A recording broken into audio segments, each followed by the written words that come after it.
What's up, everyone? Welcome to another episode of the Fantasy Mafia podcast.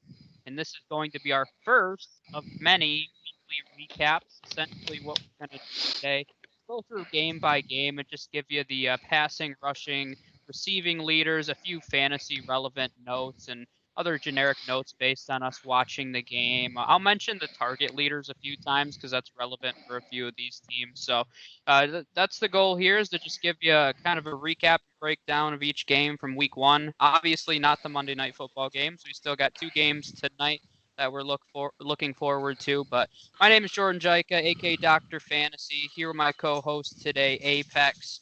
So we're ready to rock and roll. I know I had an exciting week one. I had a really nice. How was your week one? How was it? You're gonna win most of your matchups. I had a pretty. Um, I think I'm more in the middle. I would probably say I'm gonna lose a little bit more than I'm gonna win. So I'll have to kind of see which are the important ones that I'm gonna get the win in. But best ball. I feel like some of my guys were doing pretty well. So hopefully I got a good start with week one there. Yep. And I know there's so many people, even in our group chats, that are already overreacting to week one, crying about Yeah. going 0-1. It's a marathon, not a sprint, people. So week one's not the end of the world. But we're going to kick it off with Thursday night football here, since we didn't really get an opportunity to recap this game. So the Chiefs did win 34-20 on opening night. The Texans' leading passer was obviously Deshaun Watson with 253 yards, a touchdown, and an interception. David Johnson had 11 carries for 77 yards and a touchdown, added another 32 through the air as well. Will Fuller was the leading receiver, had a really nice game for this game. We'll see if he can last the whole season. I know he has a lot of potential if he does. Will Fuller had 8 receptions, 112 yards, and led the team in targets with 10. On the Chiefs side, Patrick Mahomes had 211 yards and 3 touchdowns. Clyde Edwards-Helaire had a very impressive rookie debut with 25 carries, 138 yards, and a touchdown. And then Sammy Watkins was their leading receiver with 7 receptions, 82 yards, and a touchdown. Led the way with 9 targets as well. Kelsey and Tyreek Hill, not huge games, but both of them kind of saved it with a touchdown. So 50 yards for Kelsey, 46 for Tyreek Hill, and that score. So that saved the day. I know as a Tyreek Hill owner that touchdown reception was clutch for me. So Apex, what are your notes on this game? Well, it feels like Kansas City just kind of cruised in this one, man. Mahomes, you said at 200 yards and 3 touchdowns. He just felt like, they started pretty hot, and then it was just cruising to the finish line. So Mahomes kind of puts in an average day. Watson was pretty, stopped for most of the game until a little bit of garbage time. But, I still don't like talking about garbage time because if it's within the 60 minutes and the teams are still trying to win, that's not garbage time to me. But man, Clyde Edwards-Helaire, he showed out. He leads the league in rushing right now, so that is really cool for him. Pretty sure he's also the only one that went over 100. I don't think anybody. Yeah, Uh, Josh I Jacobs is don't. close. Yeah. Yeah, Jacobs and McCaffrey. I don't know if Malcolm Brown did it last night, but I think over 100 rushing yards. I think he's the only one. So that was a nice start for him. Watkins stood out to me. I'm hoping he can have a little bit more consistency because he did this last year too. He had the big week one and then just kind of disappeared. And so, people are going to go and put him in their lineups and then they're going to be disappointed next week. So that's my fear, at least. I don't want that to happen. I'm feeling like if he can just maintain a little bit of consistency, he can be a really good number two. I was a little bit disappointed with Hardman's usage. I was kind of hoping Hardman would get used more, but it seems like for that third receiver that Demarcus Robinson has that on lockdown to start. Was impressed with Fuller. That was a nice game that he put in, and it didn't really seem like he put in 8 for 100 something. It just that's what he ended with. I mean, he kind of looked at the box score afterwards, was like, really, he was that good? But I mean, the Texans as a whole just kind of seemed down. It seemed a little sluggish, and then it reflected that on the scoreboard. Yeah, and I just want to make note of David Johnson, who I thought looked really nice. They didn't run the ball a ton. Once they got down, they started getting a little, not as balanced as I think they want to be, but David Johnson had over 100 scrimmage yards with those receiving yards and the touchdown, so that was a nice game for him. I'm interested to see if Sammy Watkins can put together a season. I mean, even last year, he did have 90 targets, so he's a forgotten name there. We'll see if he's able to consistently do it, though. So let's move over. Or I'll also mention too another thing that was a little surprising to me. Clyde Edwards-Helaire did have 2 targets, but he didn't have a reception. I know that was something a lot of people were excited for with Helaire, was him getting involved in that passing game, and I still expect him to have some big days. But it was different. It was a different kind of Chiefs football. I mean, usually they just keep passing. You know, they don't let you. They don't give you a break for 1 second, but with Helaire, I mean, he had 25 carries. They really, you said it, they kind of cruise, and it felt like a different style. This is going to be more balanced than we're used to seeing a Patrick Mahomes offense, so that'll be fun to watch. Yeah, it was crazy. It was just like this offense may be even more scary this year if Mahomes can just turn around and hand the ball off. That's gonna to a guy that's gonna go over 100 every game. So you know, definitely another element to this offense. They have so many guys to throw to, so not everybody's gonna have a good game every week. And I don't know if it was just, you know, they were that good, so Mahomes, you know, can be more balanced and just rely on the running game, or if, you know, the Texans kind of came out flat, and you know, maybe Mahomes has to throw a little bit more against a more you know, like a better game script team down the line or something like that. So I mean, yeah, it was a good game to start off. We'll move to the first 1 p.m. game on Sunday here. Arguably the most shocking one. It was the Washington football team who defeated their in-division rival, the Philadelphia Eagles, 27-17. If you're watching this game at all, I felt like Philly choked. I mean, and that's not to not give credit to Washington, but Washington outscored them 13-0 in the fourth quarter. Really outplayed the Eagles and really every facet of the game. Really, I mean, their defense was impressive. And I think that Ron Rivera run defense is going to surprise a lot of people based on this week. And we'll see. I mean, the Eagles' offense was missing a big piece of Miles Sanders, but I don't want to not give Washington any credit because they played fantastically. Box score wise, Carson Wentz had 270 yards, 2 touchdowns, and 2 picks. Boston Scott led the team in rushing with 35 yards, only 9 carries. Left the game, didn't play the entire game there. Receiving wise, Dallas Goedert led the way with 8 receptions, 101 yards, 1 touchdown on 9 targets. Deshaun Jackson, Greg Ward, both, and Zach Ertz all had 7 targets in second. So I was surprised personally to see Greg Ward involved so frequently. Jalen Reagor wasn't on the field a ton, but he did have one big 55-yard reception. So that'll be interesting to see how really the wide receiver snaps play out in Philly. I mean, we know Goddard and Zach Ertz are going to be involved. On the Washington side, Dwayne Haskins really didn't have to do much. I mean, he had 178 yards, 1 touchdown, no interceptions, which when you have a good defense like this, I think that's going to be the key for Haskins this season. Just don't make stupid mistakes. I mean, and I think that defense is going to keep them in games. Rushing wise, Antonio Gibson led the way with 36 yards and on 9 carries. But a little more surprising to me, Peyton Barber was a lot more involved than I think anyone was expecting. Had 17 carries, but he was horribly efficient. Only had 29 yards, but he chipped in 2 touchdowns. I believe he was RB13 this week, so those touchdowns saved him. If anything, he's going to be their goal line back at this point, and that's not surprising because Antonio Gibson's a smaller back. So we'll see if Peyton Barber has long-term value. I expect some people to probably overbid on him this week. I don't think he's going to have long-term value there, but it'll be interesting to see how that backfield works itself out. Receiving wise, Terry McLaurin led the way with 61 yards on 5 receptions. Didn't lead the team in targets, so I didn't want to throw that out there. Logan Thomas, who's a name that I've mentioned a few times, not a guy to pick up, but I've said just keep an eye out on him because he's been intriguing to me all offseason based on the reports I've been reading. So he led the team in targets with 8, had 4 receptions, 37 yards, and chipped in a touchdown. So once again, am I going to run out and pick him up? Probably still not, but I'm still monitoring him, and if you're desperate at the tight end position, he's an interesting name. So Apex, I'll kick it over to you now. Oh, come on, Doc. Take your Logan Thomas victory lap now. Not yet. You called Not well.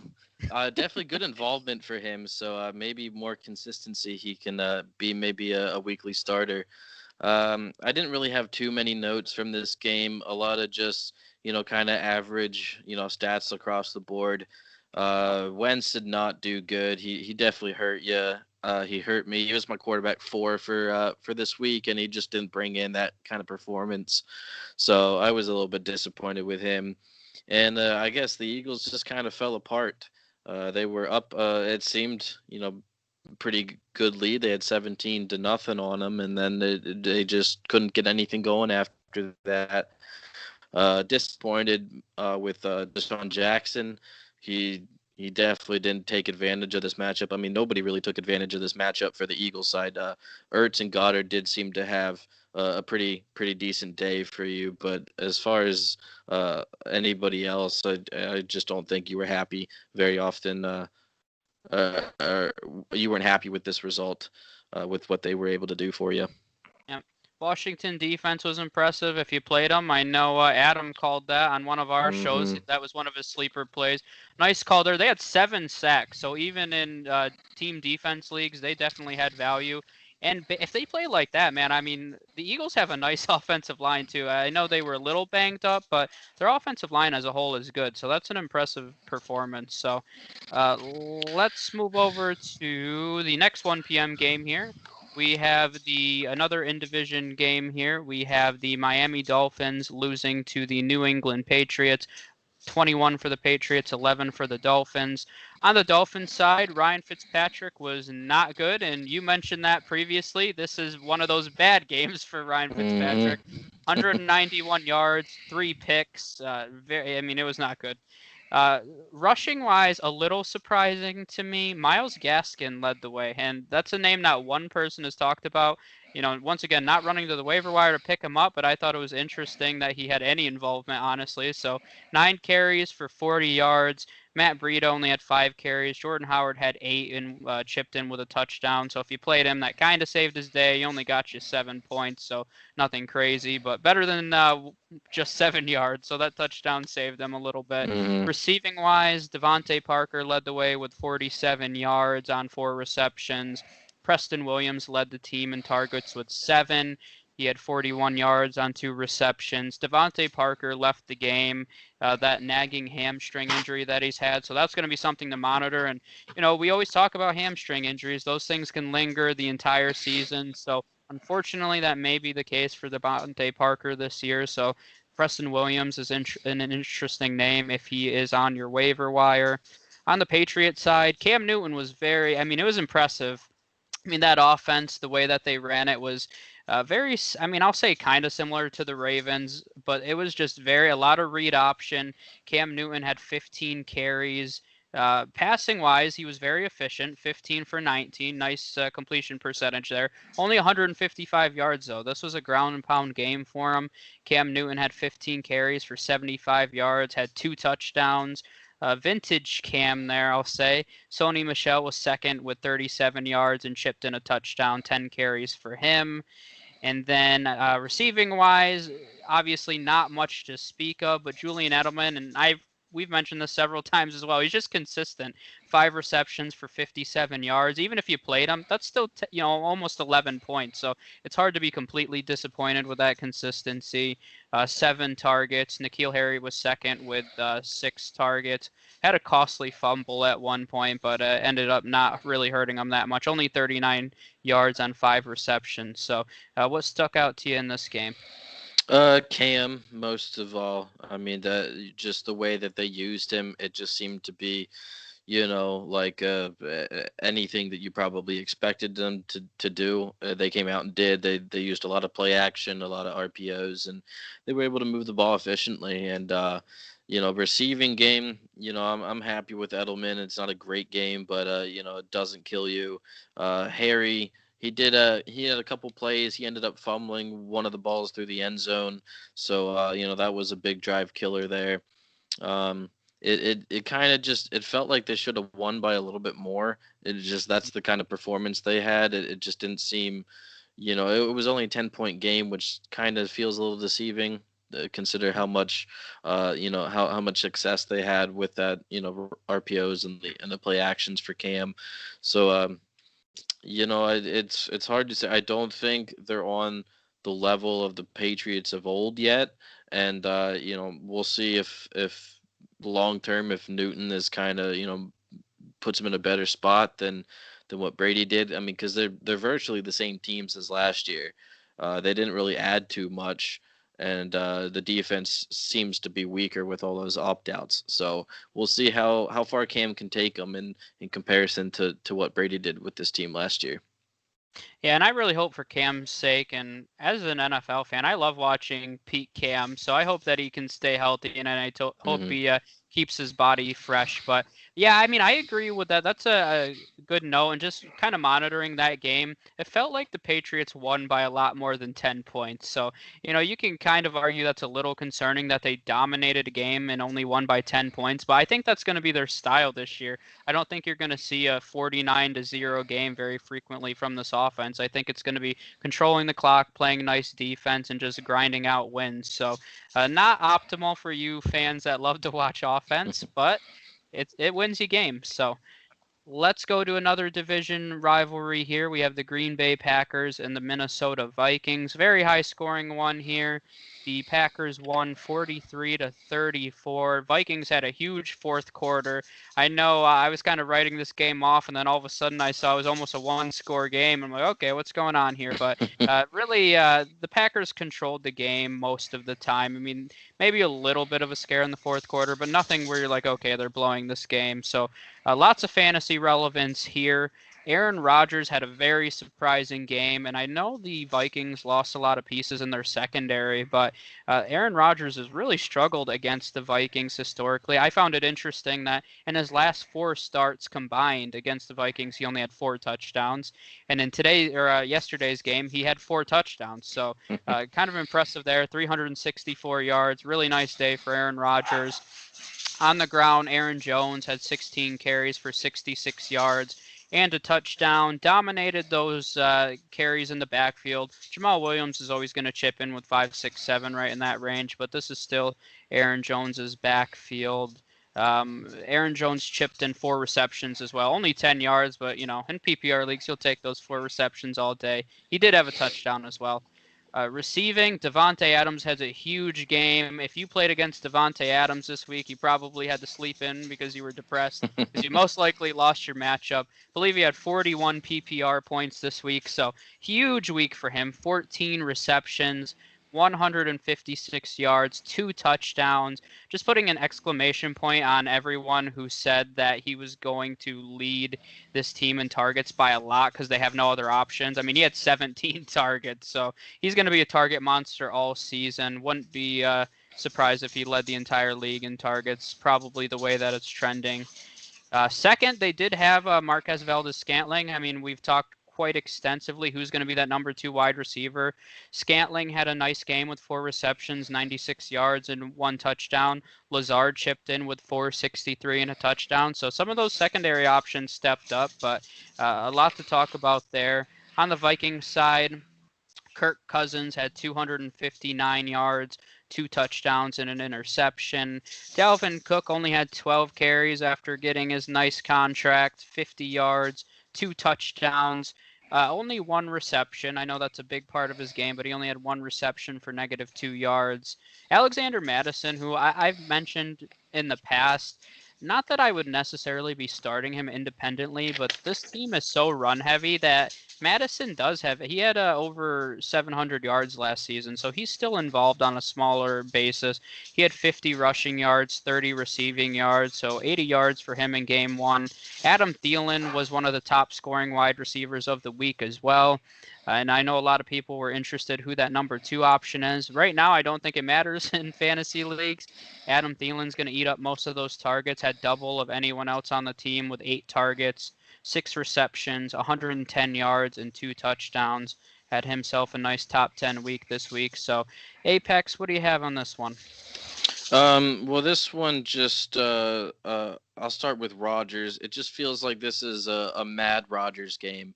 He came out. He probably heard all that off-season noise about how Mahomes and Jackson and Russell Wilson are in the top of the league, and it's a new era and everything like that. And combine that with the fact they didn't draft a receiver that he was hoping for. They drafted a quarterback that for Rodgers' side doesn't really seem to help your team this year. So you put all that together, and he comes out and he just starts slinging it to all these secondary, wide receiver options, and then of course to Davante Adams. A couple notes I had on him for Adams' sake was just wow. I kind of put that down just during the game just to make the mental note to go back and look at this one, because he was just dominant all over the place. He was getting the ball left and right. He had a really good toe tap and touchdown in the end zone there. Let's see. I said if Rodgers continues to play like this, then I feel like Adams could be the number 1 receiver this year.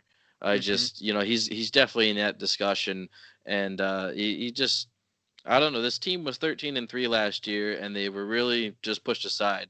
People don't want to put them up there with the Saints or the Chiefs or the Niners or any other team like that, because they didn't feel like they beat too many good teams.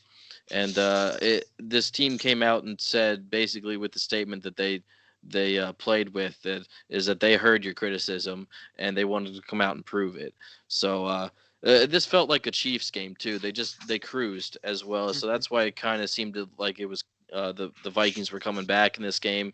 But no, the Packers got up by like 20 points and then just started cruising. So very impressive win.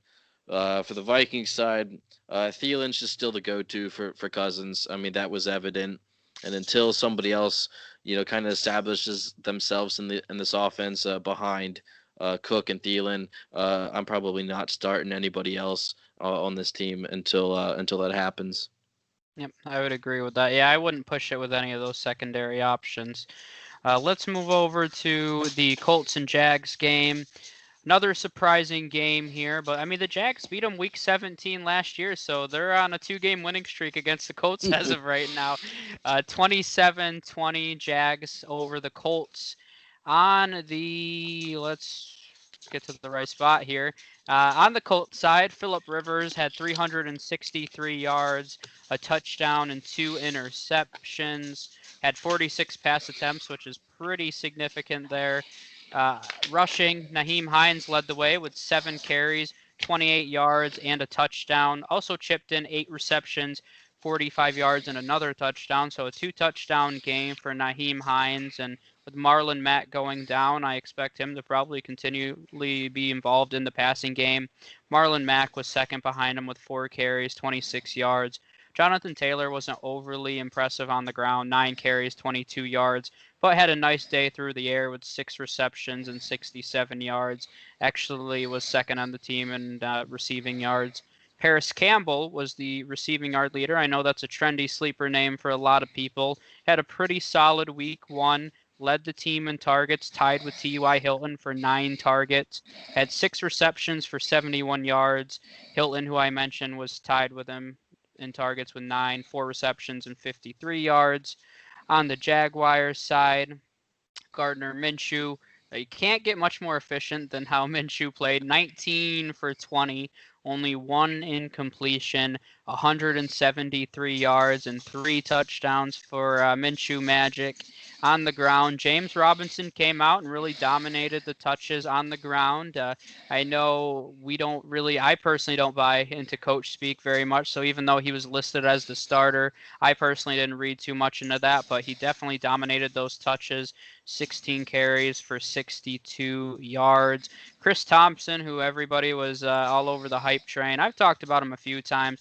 I don't think he's a high-end option, but he only had 2 targets in the air, and that's really where all of his volume is. So if he's not a consistent contributor, not much to speak of there. James Robinson chipped in 28 receiving yards, so actually had more than Chris Thompson.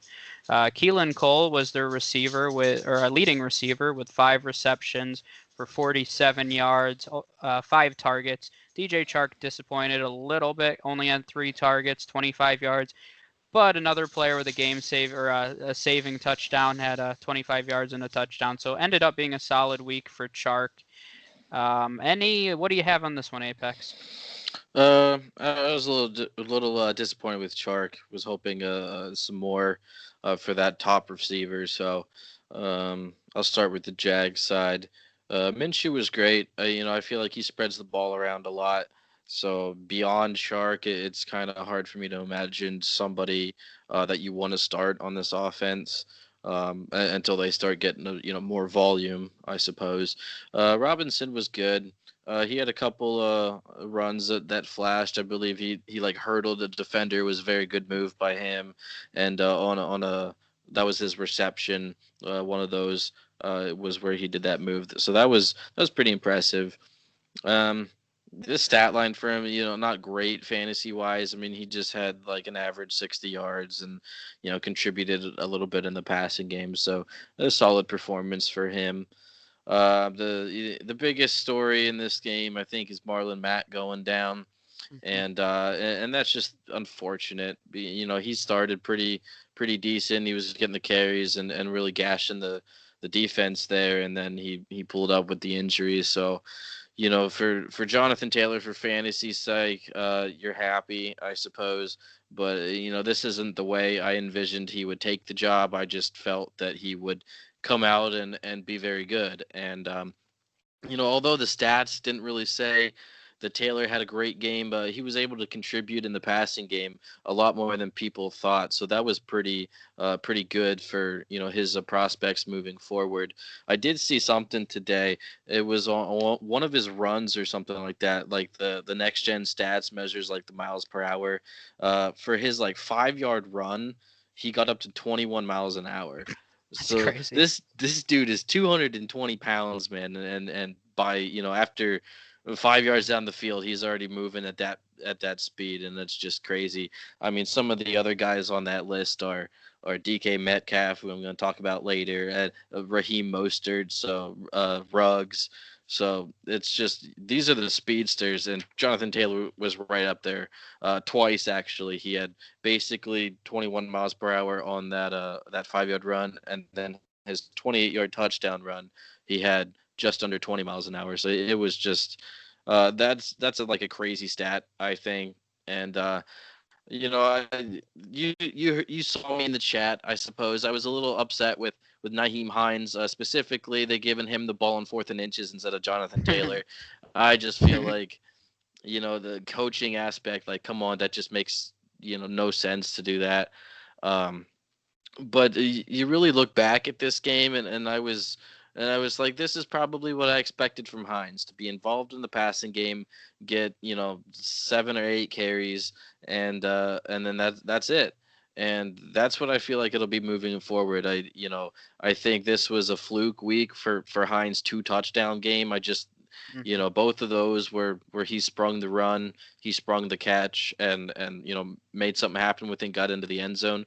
So kudos to him, but I don't see that repeating itself. I think Jonathan Taylor is going to be their one, and Frank Wright even came out and said that earlier today. So Taylor's the one. I would feel confident starting Hines. I feel like basically this is a Gordon Eckler type situation that Philip Rivers had last year. Eckler was so good because of all those receptions that he gets, and that's what I feel like we'll have in the Colts backfield we're going to have a lot of Jonathan Taylor, and we're going to have a lot of Nyheim Hines. So I think both of them are solid options moving forward. Just Rivers is still Rivers. He threw, I think, 2 interceptions in this one. 46 pass attempts is what I think I saw. It's just crazy for what you would think is a run-first Colts team. So I guess, Rivers' style kind of played out a little bit more than Frank Reich's style in this game. So we'll see how that goes moving forward. Let's see, receiving game for them. I thought Doyle was pretty good. He had a couple receptions, and he was pretty involved. Really with 46 pass attempts, I think everybody was kind of involved.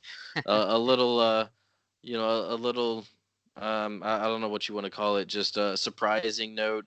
Campbell was so good. I didn't think he would show out that much, and it seemed like Rivers had a good connection with him. So that's all I got. I'm excited for Taylor moving forward. Obviously disappointed that he gets the leading role because of an injury. I mean, you never want to see that happen, but hopefully Taylor can make it up for this team here and keep them relevant.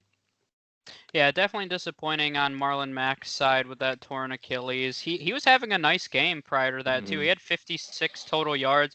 When did he get injured? Halfway through the second, I believe it was, maybe early in the second. So it was pretty early in the game, and he already had 56 yards. He was on his way to a nice game, but those that paid up for Jonathan Taylor are definitely going to reap the rewards now. He's primed to be probably an RB1 realistically, so he should see nice volume the rest of the season. Let's move over to the Bears and Lions. Bears, once again, the Lions blew a fourth quarter lead. That seems like a common theme with Matt Patricia as their head coach. I'm not exactly sure. I'm interested. I'll have to go back and see how many fourth quarter leads they've blown now. I know it was significant last year, and that's how we kick off this season. The Bears outscored the Lions 21-0 in the fourth quarter, and the Bears won 27-23. Mitchell Trubisky once again shredded the Lions. I think he wishes he could just play them 16 weeks a year. Probably. And he may be an MVP candidate, but he's played really well against the Lions. That's back-to-back games with 3 touchdowns against them for him. He had 242 yards to go along with those 3 touchdowns. On the ground, David Montgomery, more efficient than he was in his 3.7 yards a carry last season, but only had 13 carries in this one, coming off that groin injury with 64 yards. 4.9 yards per carry. I think that's the key for Montgomery, is just really raising that efficiency. He'll have more carries. I'm assuming that groin injury played into his role a little bit. Tariq Cohen had 7 carries, which isn't really normal for Tariq Cohen. Usually he's more involved in the passing game. Receiving-wise, Anthony Miller led the way with 4 receptions, 76 yards, and a touchdown. Allen Robinson had a pretty normal, a normal Allen Robinson consistent day. Didn't have a touchdown, but led the team in targets with 9, had 5 receptions and 74 yards. So a solid performance, nothing to write home about. Jimmy Graham, just on a side note, also chipped in with a touchdown. On the Lions side, Matthew Stafford wasn't efficient at all. It was 24 for 42, 297 yards, 1 touchdown, 1 interception.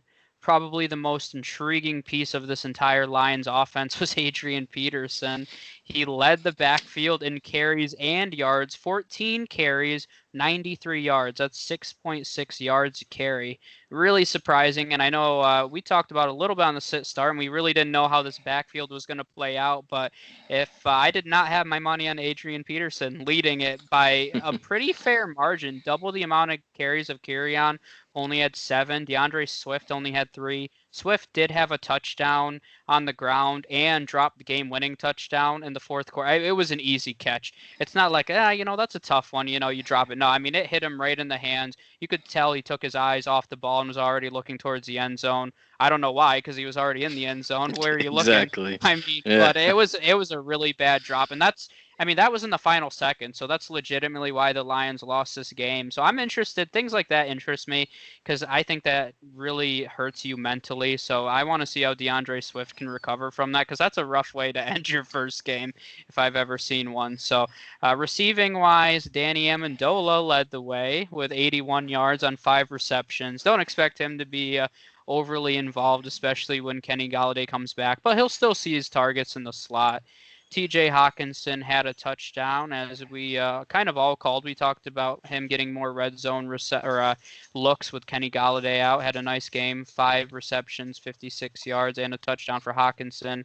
Marvin Jones had an okay day, not really the day a lot of people were hoping for, but 4 receptions, 55 yards. I think that's probably all the notes I'll make. Actually, I would say as well, Adrian Peterson actually had 3 receptions for 21 yards. So on the day, he had over 100 scrimmage yards. So it wasn't just an okay day for Adrian Peterson. It was really impressive, and I'm intrigued to see how that plays out. I don't know if this is a long-term solution for them, especially if Swift struggles. But I'm interested to see how it shakes out. Yeah, I feel like Carry-On's kind of getting pushed to the back burner. I just feel like it's gonna be, Adrian Peterson, and then Swift might be their like pass catching type of back for now. It's just that's the feel that I kind of got. But man, he dropped that game winning catch. That was just that was crazy. I mean, they had it. That was a great play. He ended up beating like 3 guys on the play. He just got by all of them, and Stafford dropped it right in there, and then it just went off the fingertips of Swift there. So that was heartbreaking for him. The Lions should have won this game, but the Bears definitely deserved to come back and win with how they played in the fourth. Anthony Miller, I think, was my high point on the Bears offense, just being able to, I mean, not severely, but he did outgain Robinson, and he caught a pretty good touchdown there. So moving forward, I think he could be a decent waiver wire add if he's available in your league. Like I said, I was kind of high a little bit on Anthony Miller. He had a great second half of the year last year, and it just kind of helped me down the stretch win a championship. So they didn't really add too much else in this offense. They added Jimmy Graham, and that was really about it. So. I think Anthony Miller could blossom into a decent, wide receiver 2 to, maybe a flex play for you moving forward. Yep, I would agree too, and I think that the Bears' defense is a little overrated right now. So I think they could be in some situations where they have to pass a little more, and they have Mitchell Trubisky still has a lot to prove this season. So we'll see which Mitch he is, if he's the one of last year of 2018. So we'll keep an eye out on that. Moving on to the next game, lots of fantasy relevance in this one. We mentioned it beforehand that this could feature the top 2 scoring running backs this week, and in fact it did. So the Raiders over the Panthers, 34 Raiders, 30 for the Panthers. Derek Carr, pretty efficient overall, 239 yards, 1 touchdown, was 22 for 30 on the day. Josh Jacobs was really the story for the Raiders, 25 carries, 93 yards, and 3 touchdowns. So, but really, obviously 3 touchdowns impressive, but really the big note here is he was very involved in the passing game, and that's what a lot of people said. If he can get involved in that passing game, he'll be a top 5 guy, and that if turned into, it looks like it's going to happen. He had 4 receptions, 46 yards, and 6 targets, so he was actually second on the team in targets, right behind Darren Waller. So as impressive as that 3 touchdowns are, we know he's the goal line guy, but that reception total and his overall involvement was really crucial to me. Henry Ruggs led the team in receiving yards, 55 yards on the day, had a nice downfield snag, 3 receptions on 5 targets. I mentioned Darren Waller. These are the kind of stat lines I personally expect from Darren Waller this year, just very unexciting. 6 receptions, 45 yards on 8 targets. I mean, the reality is he's not their red zone threat, one of their main red zone target, I should say. He's more of just their underneath route runner. Even though he's a big physical presence, they just don't use him in the red zone that frequently. Realistically, that's Josh Jacobs' area this year, and you'll probably see him use some of those secondary targets. I also mentioned Bryan Edwards, who a lot of people had very hyped up, was quiet in this game. Only 1 reception, 1 target, 9 yards. We'll see if that changes moving forward. Panthers side, Teddy Bridgewater, 22 for 34, 270 yards, 1 touchdown. Christian McCaffrey on the ground had a normal Christian McCaffrey day, 23 carries, 96 yards, 2 touchdowns. Also had 3 receptions for 38 yards. Just another day at the office. Robbie Anderson, and we had a ton of start-sit questions with Robbie Anderson. He came through in a big way. I know I wasn't overly high on him going into this game. He was able to beat that weak Vegas secondary several times. Had a nice game, though. 6 receptions, 115 yards, and a touchdown. Thought it was kind of interesting. He was second in the team in targets, tied with Curtis Samuel. Curtis Samuel didn't do very much with his 8 targets, but Robbie Anderson is definitely going to be the deep threat in that offense. I expect him to be more of a boom or bust option, but if he's consistently getting 6, 7 or so targets, he'll definitely have some value, especially once we get to bye weeks. DJ Moore didn't have an impressive day, just kind of a Julian Edelman day. 4 receptions, 54 yards. Led the team in targets with 9, so better days probably ahead with that kind of volume, but Apex, what do you have on this one? Well, if Jerry listens to this one back, then this is the reason that I was a little bit down on DJ Moore. Because you look at this, he had 9 targets and he had a modest day. It was Robbie Anderson and Samuel both had 8 targets. CMC had 4, which you kind of expect that to go up a little bit, right? So there's a lot of targets, I guess, for Teddy Bridgewater to throw to, for DJ Moore to be that top guy that a lot of people think he can be. So that's why I was a little bit down on him. It's just I feel like it's gonna go to somebody different each game. And it was interesting. Robbie Anderson, Samuel, they actually had like the same day. Besides Anderson's long touchdown, they were both the same catches, I believe, for very similar yards if you take out that long touchdown. So, that was kind of, no number 2 really, came out for me. It just Anderson got lucky with the touchdown on that good play call there. So it'll be interesting to see moving forward, how Teddy distributes these targets. Like I said, I was a little concerned how much he's going to throw. He actually threw a little bit more than I was expecting. So I don't know if that was just, they needed to come back or, that's the game plan or something like that. But McCaffrey was good. No, nothing new there. I mean, he didn't get the ball with a minute to go in the game on a 4th down play. They handed it off to the fullback, which, that falls in the category for me. Another one of those coaching blunders. Like, why are you giving the ball to your fullback who has like 15 career carries or something? They said on the broadcast instead of Christian McCaffrey. That just doesn't make any sense to me. And so there was a lot of those kinds of moments that I saw in week 1. Those just like bonehead coaching mistakes that I was like, why are you doing that? It just doesn't make any sense. On the Raiders side, Jacobs was impressive. That's what I had down, during the game. His involvement was, A+. That's what you wanted if you bought into Jacobs this year.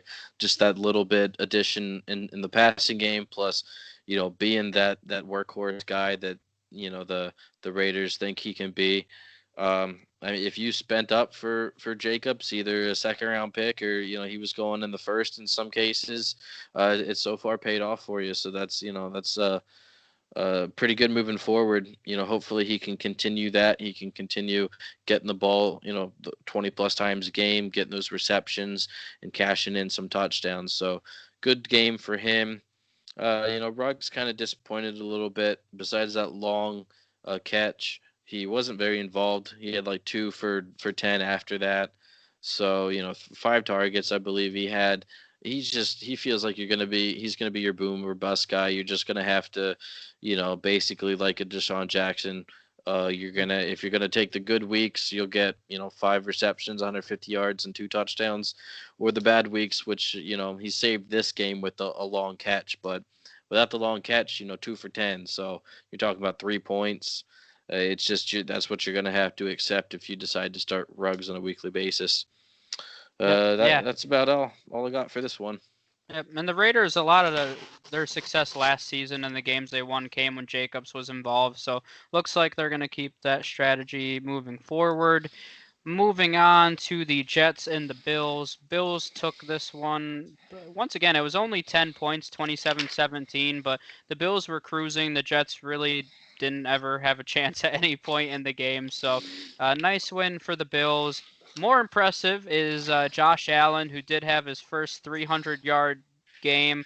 I guess for 1 week only, I will not make fun of Josh Allen. It was the Jets, so I think that still gives me a little leeway to make fun of him, but I'll give him a week off this week. 312 yards, 2 touchdowns. He was their leading rusher as well. 14 carries, 57 yards, and a touchdown there. So a 3 touchdown day for Josh Allen. Devin Singletary and Zach Moss split the backfield carries evenly, 9-9. Singletary did a lot more with 30 yards. Zach Moss with only 11. Stephon Diggs was the leading wide receiver with 8 receptions and 86 yards on 9 targets. John Brown actually, in watching that game, John Brown was very involved. He was the team's leader in targets with 10, 6 receptions, 70 yards, 1 touchdown. One of the big takeaways I took from that is Josh Allen, John Brown just have a nice connection. As much as Stephon Diggs is the more talented wide receiver, sometimes that chemistry is all you need. So I know John Brown was a forgotten man in this offense with Stephon Diggs coming over, but those of you who took a late round flyer on him, I think he's going to pay big dividends. Even though it's the Jets and you don't want to overread into it, I do read into when he wanted a first down, he was looking John Brown's way. So I think that's very promising moving forward. Zach Moss also did chip in with a touchdown through the air. Uh, Devin Singletary had 7 targets on the day too, with 5 receptions, so he was more involved. But Zach Moss still had 4 targets, so I thought that was interesting. More involved in the passing game than I would have thought. On the Jets side, there's really nothing much to talk about except Jamison Crowder, realistically. But Sam Darnold had 215 yards, a touchdown, and a pick on the ground. Le'Veon Bell didn't play the entire game, had 6 carries for 14 yards. Frank Gore led the way with 6 carries for 24 yards, which is pretty pitiful. That their leading rusher only had 24 yards, but that is probably going to be the state of the Jets offense this year. Receiving wise, Jamison Crowder, who I mentioned, led the way with 7 receptions, 115 yards and a touchdown. Had a really long, I believe it was 60-yard touchdown reception. More so, though, 13 targets is impressive. I would expect him to continue to lead the way. Even when Denzel Mims comes back, Rashad Perriman wasn't overly involved in this one, only 5 targets. But once again, it's just a matter of Darnold trusts Jamison Crowder in the slot, so he's going to eat up a lot of targets. I'm not going to say he's a plug-and-play starter in PPR leagues, but if you start 3 wide receivers, I think Jamison Crowder is a lot closer to that than we think at this point, especially considering the state of this defense is going to be bad. I expect them to play from behind a lot this season. So really Crowder, the only bright spot on this entire offense. Yeah, the Bills were my survivor pick, so I was happy they pulled this one out. Nice. I'm kind of leaning at the 49ers for next week, and they actually play these Jets, so I don't know if it's just play your teams against the Jets, kind of survival pick like it was last year with the Dolphins, but I mean the Jets, I think there's trouble brewing there in New York. The quote I saw from Gase earlier today was that he was mad at himself for letting Bell back into the game with the hamstring injury. Bell left the game in the second quarter and came back in the third quarter to replay in this game. And this is what Gase said. He is, quote, mad at himself for allowing Bell to return. So that's raising a lot of red flags to me. I mean, I've talked about, shared it before, but Bell was my first round dynasty startup pick last year, and it's not looking too good. I was pretty, disappointed week to week last year with his, totals, and now you already start off this year on the bad foot. He didn't have that a very good game. I know he left for injury, and it seems like the Bell versus Gase kind of saga has been going on all off season now. So even the end of last year, they were kind of getting at it. So I don't know. I think there might be a little bit of turmoil that comes out with these two moving forward. It's going to be hard to trust Bell.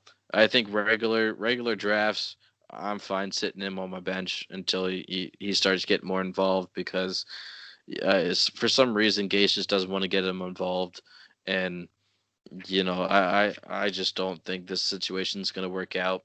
At some point, one of them's either going to get traded or fired or whatever it may be. But Bills, I was happy with Josh Allen. It seems like he's got a lot of targets there, and they aren't really like the Kansas City offense that Mahomes has. But for Josh Allen's style of play like this, he's got a lot of weapons, and this offense seems pretty perfect for him. He's got a couple of good pass catching running backs.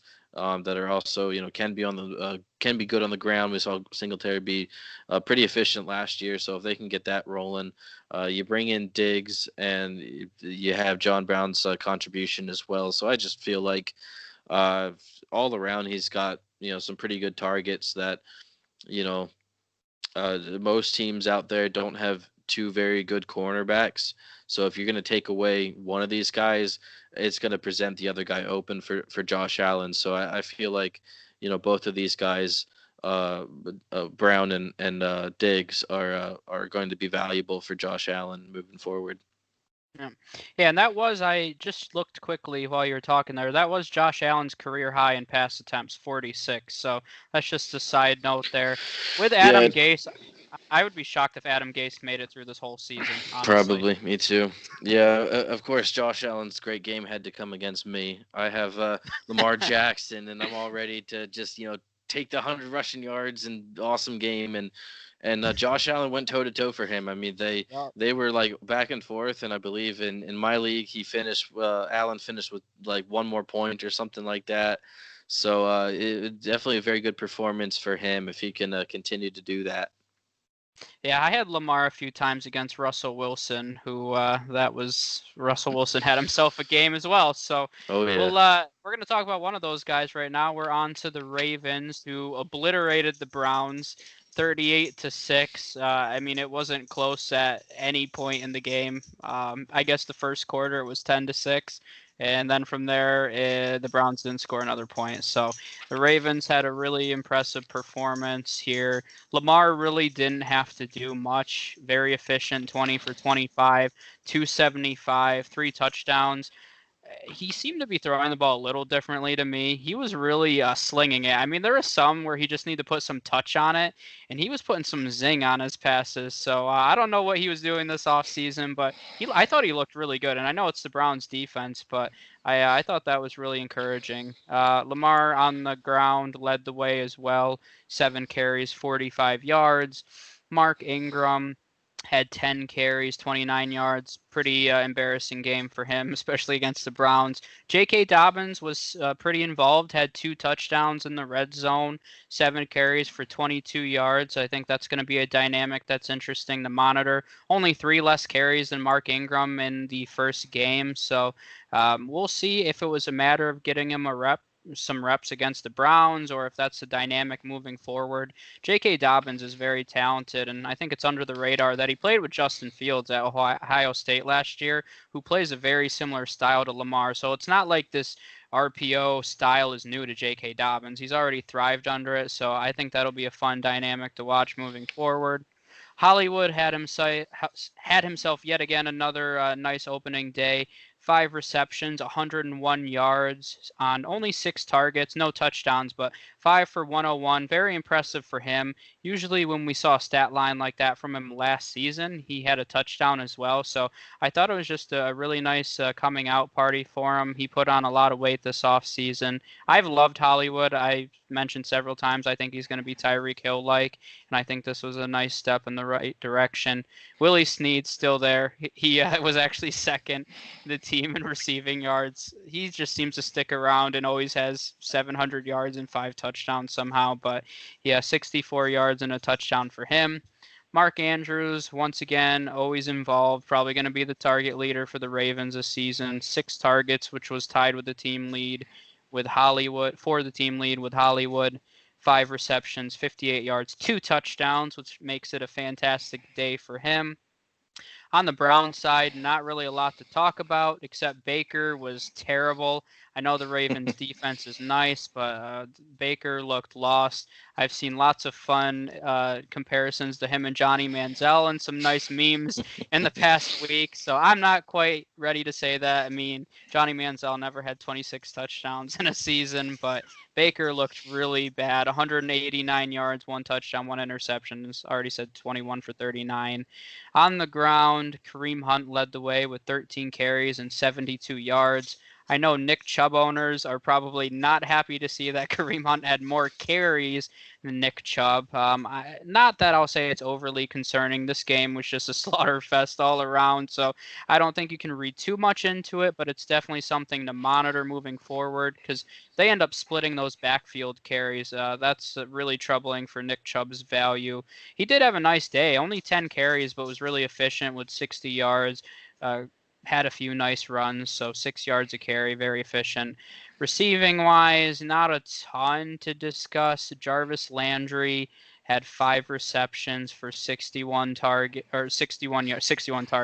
Yeah, that's crazy. 5 receptions for 61 yards, 6 targets. David Njoku had 3 receptions for 50 yards and a touchdown, but I believe I saw a report this morning that said he's going to be out for the season. So that's going to be Austin Hooper's. He's the sole tight end there. They have the rookie Harrison Bryant, but Austin Hooper is the main tight end there now. Doesn't have to compete with anyone. Interestingly enough, Odell Beckham led the way with 10 targets, which watching that game, it didn't feel like that to me.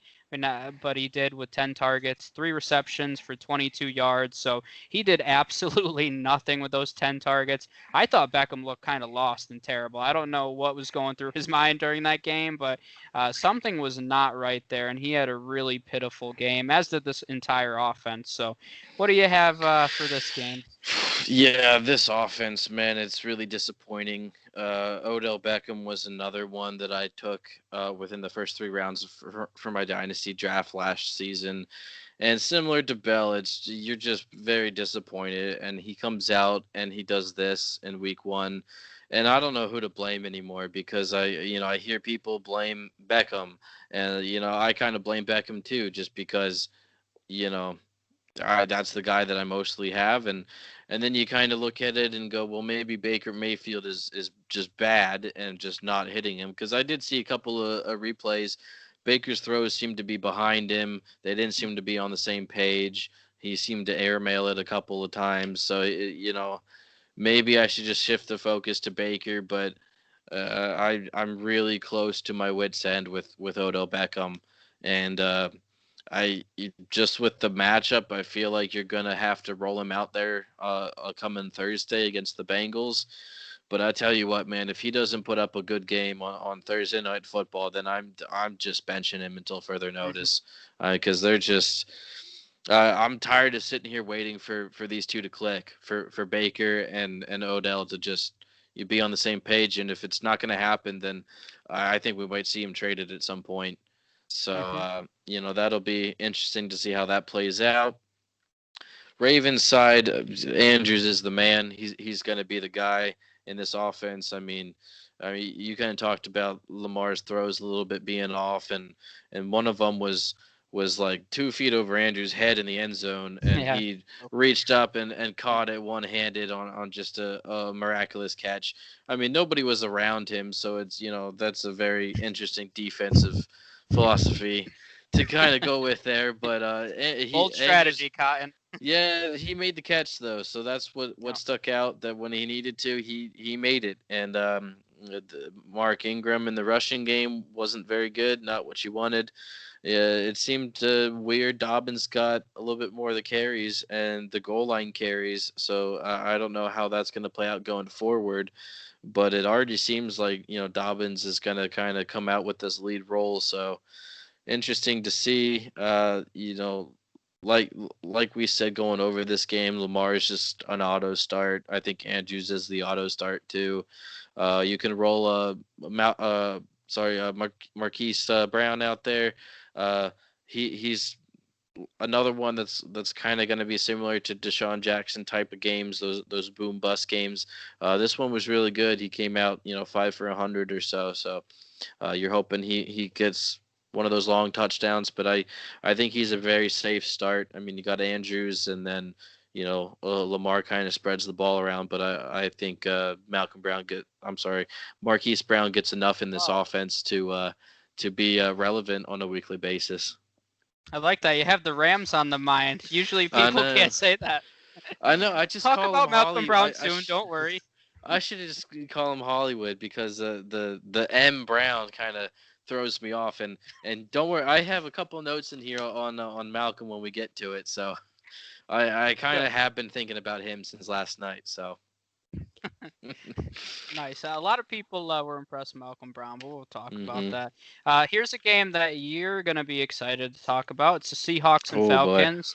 oh yeah, Yeah, I know. You're licking your lips. I'm getting kind of disturbed here. But oh the Seahawks took this one over the Falcons, 38-25. Nice game for Russell Wilson. Very efficient. I mean, it's Russell Wilson. What do you expect at this point against the Falcons secondary? But 31 for 35, 322 yards, 4 touchdowns. On the ground, Russell Wilson also led the way with 3 carries for 29 yards. Behind him, Carlos Hyde chipped in 23 yards and a touchdown. Chris Carson only had 6 carries for 21 yards, but saved his fantasy day through the air. 6 receptions, 45 yards, 2 scores. So a nice game for Chris Carson there.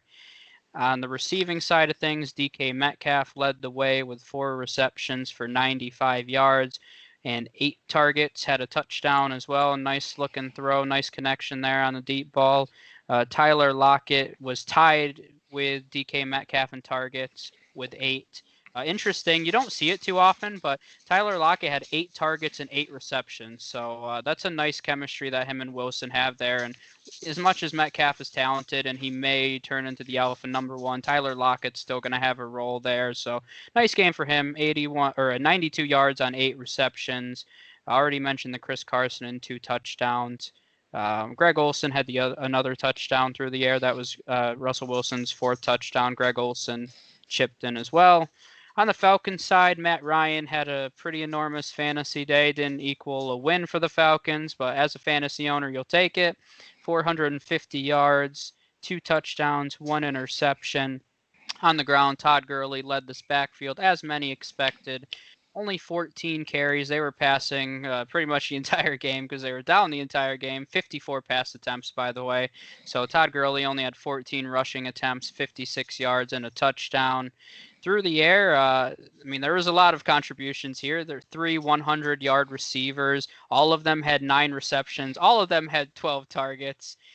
Julio with 157 yards, Calvin Ridley with 130 and 2 touchdowns.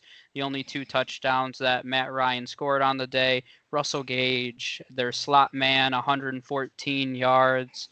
So lots of fantasy relevance there. Calvin Ridley continues to be the main touchdown threat there.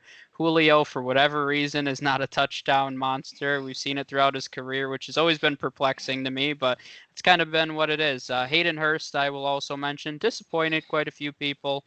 Only 3 receptions for 38 yards. Really, the targets that I would have expected to go to him were going to Russell Gage, which was kind of interesting. So, what do you have? Well, I know you have a lot on this one, Apex. So, rock and roll.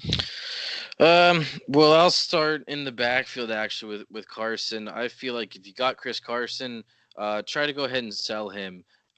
It was a little perplexing to me that Carlos Hyde had more carries on the ground, and Carson's 2 touchdowns came through the air on some nice screenplays that he made some runs after the catch, but. So that stat line looks pretty good, or the points I should say look pretty good. When you're looking at it, he gets about 25 to 30 points in your lineup, but it kind of was deceiving. It was really fueled by those 2 touchdowns and his receiving work that I don't think is going to be replicated, every single week. So I would try to, maybe somebody else is looking at the Seattle offense and wants a piece of that, see if they want to get a hold of Chris Carson, that you can cash in on his good game. I like Lockett, and I really tied at the hip to Metcalf. Everybody knows that. I was kind of going through a funk during the games there. I was just, you're sitting and watching, and I should be excited because football's back, but it's just, I'm looking at some of these stat lines, and guys aren't hitting what I want them to hit yet, especially DK Metcalf. He was leading that. And so I was just kind of, had nonchalant kind of emotions to everything until he hit that long touchdown, and then I was like able to Then just football season started. yeah, and then I was able to just kind of feel relaxed and relieved after that because I mean he went 21 miles an hour on that catch as well, according to Next Gen Stats. So that was a fourth down play. Russell just threw it up there, and DK is just he made the great play, and that's what gave him a good game in this one. And I was watching some Good Morning Football, and Nate Burleson was really talking him up, singing him his praises, and he said that Metcalf is just getting started in this league, and I think that's pretty evident with the way Wilson targets him and just the plays Metcalf is able to make. So I was very impressed with his finish to that game. Almost 100 yards and a touchdown, so he was very good for you. I like that he had the same amount of targets as Lockett, and although he didn't cash in on every single one of them like Lockett did, he put forth a nice game, and it tells me that Russ is really getting both of them involved. And Russ is another thing to talk about, man. I think he is probably my dark horse MVP at this moment. It just the weapons that he's going to be able to have and he's going to be able to throw to, and he was singing. Trying to get the coaching staff into like having them pass the ball more in this offseason just because that's the new game now. You see Patrick Mahomes and brings his team to the Super Bowl throwing the ball all around the yard, and I think that's what Wilson believes that the Seahawks can do with the with their targets and weapons there. So a good running game. I mean, you got Carson and Hyde, and maybe eventually Penny puts his contributions in this offense, but he's got some tight ends too, and Olsen, Disley, and Hollister. I'm pretty sure all of them were involved. They were all getting targets and catching the balls there. So yeah, I put down during the games that Russell Wilson's my dark horse MVP at this point, and him and Rodgers are kind of right up there with the great performances of the week, and yeah, I just this offense is really good, and I believe they're the best team in the West right now. I mean, obviously on paper they are, but I just think as a total team, a defensive side too. Jamal Adams came in there and was just awesome. He was all over the field, so that was a big addition for them. So yeah, they're up there on top of their division, and I think you can put them right up there with the Saints there as tops in the NFC. Yep. Yeah, for sure. And one thing I'll say I'm excited for DK Metcalf, I think he's developing more into a complete wide receiver, which is what you want to see with a guy with that kind of athleticism and ability. I've said it before that there's so many guys that size that just don't put it together. So I'm seeing him become more of a complete receiver. I'm excited to see him go up against like Jalen Ramsey this year when they play the Rams. I think that's going to be just a fun test to watch, or even Richard Sherman, even though he's a little older. I think I'm looking forward to some of those matchups. Matt Ryan, just an interesting note, those 54 pass attempts were tied for his career high, which, I mean, he's had a very long and successful career. So just an interesting note there. Moving on to the Chargers and the Bengals. The Chargers took this one 16-13 over the rookie Joe Burrow. On the Chargers side, I mean, even though they won this game, their offense did not look very. It struggled. I mean, they struggled really the entire game and kind of put it together enough to beat this young team, but I don't expect them to be very good this year. The Tyrod was 16 for 30 through the air, only 208 yards.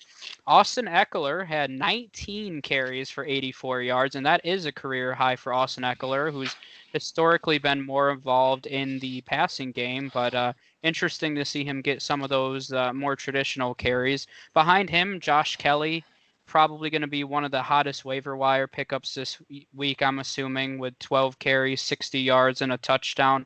Broke off a nice long run there, but I'd expect him to definitely have a nice solid role behind Eckler with anywhere between 10 to 15 carries a week, especially with how much this passing game struggled. They're going to have to run the ball to win games. So Few notes there. On the receiving end of things, Hunter Henry led the way with 5 receptions for 73 yards, 8 targets for him.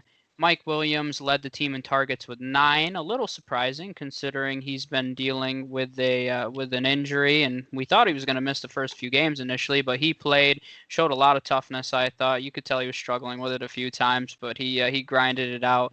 4 receptions for 69 yards. Okay, pretty solid game. Keenan Allen had 8 targets, didn't do much with them. 4 receptions for 37 yards. Hopefully that's not a sign of things to come, but with how much this passing offense struggled, we'll see if Keenan Allen can put together more consistency. On the Bengals side, Joe Burrow was 23 for 36.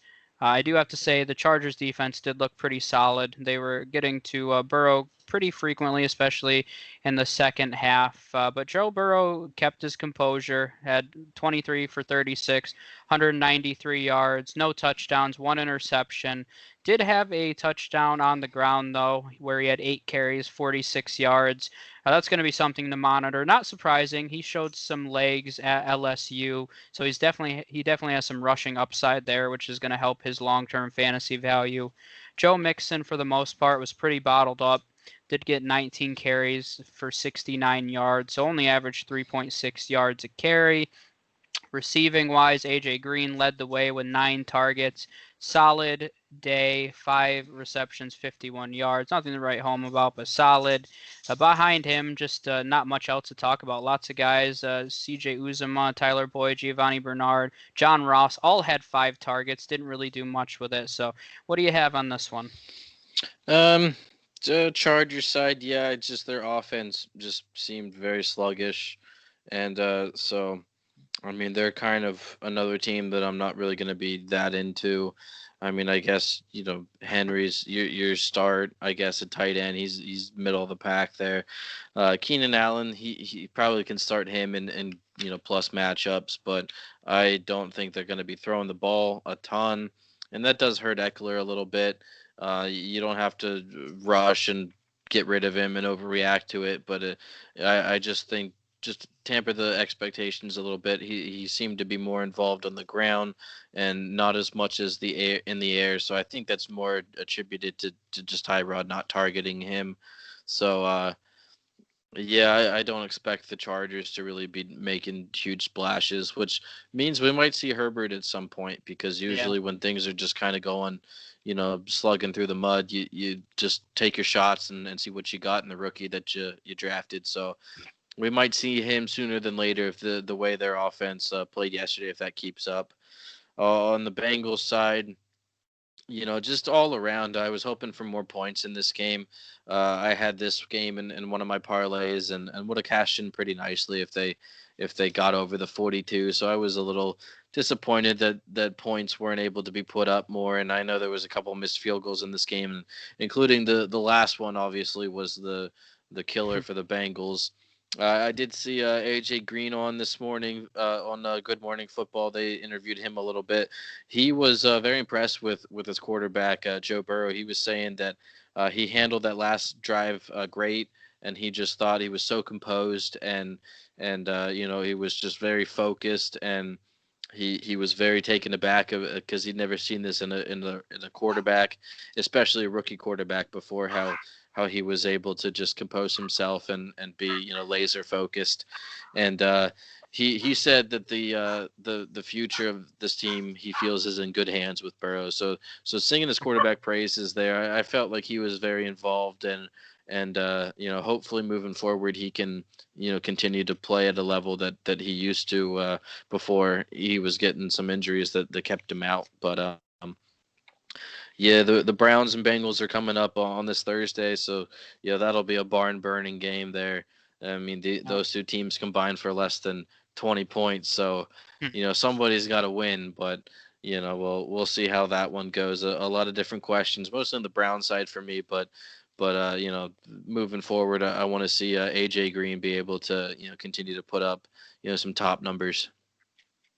Yeah, and I think I agree with that Joe Burrow kept his composure overall because he could have let this game slip from them, but it was a dogfight the entire day, and he definitely kept his composure. I think him against the Browns could be his coming out party. I mean, as much as I've always been critical of Joe Burrow, but it's more just I don't trust rookie fantasy QBs. I mean, historically they've been inconsistent, so the future is bright though overall for the Bengals, and they should be excited for what they have moving forward. Very young team right now, especially on defense as well. Let's move over to another pretty fun game. Not in terms of fantasy necessarily, but it was a good game. The Cardinals and the 49ers. Cardinals took this one 24-20 against the defending NFC champions. So a nice week one victory here for the Cardinals. I know they've been very hyped up. So as of week one, they lived up to the hype. We'll see if they can do it for 16 games, but a nice game overall for them. Kyler Murray only had 233 yards through the air, a touchdown and an interception, but had 13 carries and led the way on the ground with 91 yards and another score. So pretty solid fantasy day for Kyler Murray. That was really saved by his ability on the ground there. Kenyon Drake had 16 carries for 60 yards and a touchdown. Pretty solid day for him. Only 2 receptions for 5 yards through the air, but still a nice fantasy day for Kenyon Drake.